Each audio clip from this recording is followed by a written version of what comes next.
স্বর্ণের বিশাল বাজারের জন্য বিখ্যাত দুবাই, যেখানে প্রতি বছর গড়ে ১২০০ টন স্বর্ণ কেনাবেচা হয়। সম্প্রতি ইরান যুক্তরাষ্ট্র সংঘাতে স্থবির হয়ে গেছে মধ্যপ্রাচ্যের ব্যবসা বাণিজ্য, যার বড় প্রভাব পড়েছে দুবাইয়ের স্বর্ণের বাজারে। সাধারণত আকাশপথে স্বর্ণ রপ্তানি করে আরব আমিরাত, কিন্তু সাম্প্রতিক যুদ্ধে দেশটির আকাশসীমা আংশিক বন্ধে ব্যাহত হয় বিমান চলাচল। ফলে অসংখ্য ফ্লাইট বাতিল হওয়ায় স্বর্ণ রপ্তানি করতে পারেননি দুবাইয়ের ব্যবসায়ীরা।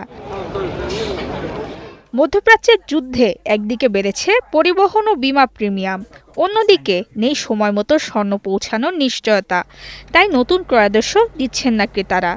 এছাড়া মধ্যপ্রাচ্যে কমেছে পর্যটকদের আনাগোনাও, যার বড় অংশ স্বর্ণের ক্রেতা। ফলে বিক্রি কমে যাওয়ায় অনির্দিষ্টকালের জন্য মজুত রাখতে হচ্ছে স্বর্ণ। এতে উল্টো বেশি পরিমাণ অর্থ খরচ করতে হচ্ছে রপ্তানিকারকদের।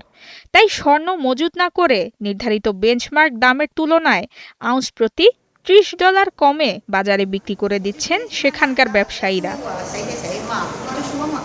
এই পরিস্থিতিতে শঙ্কিত ভারতের স্বর্ণ ব্যবসায়ীরা।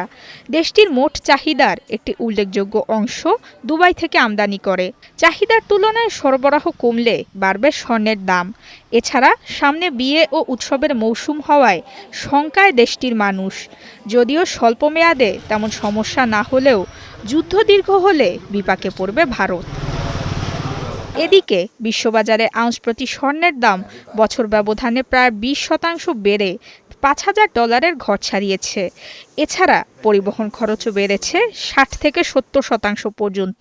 যদিও সাম্প্রতিক সংঘাতে ডলার শক্তিশালী হওয়ায় কিছুটা চাপে রয়েছে মূল্যবান এ ধাতু। নুসরাত মৌমি, ৭১।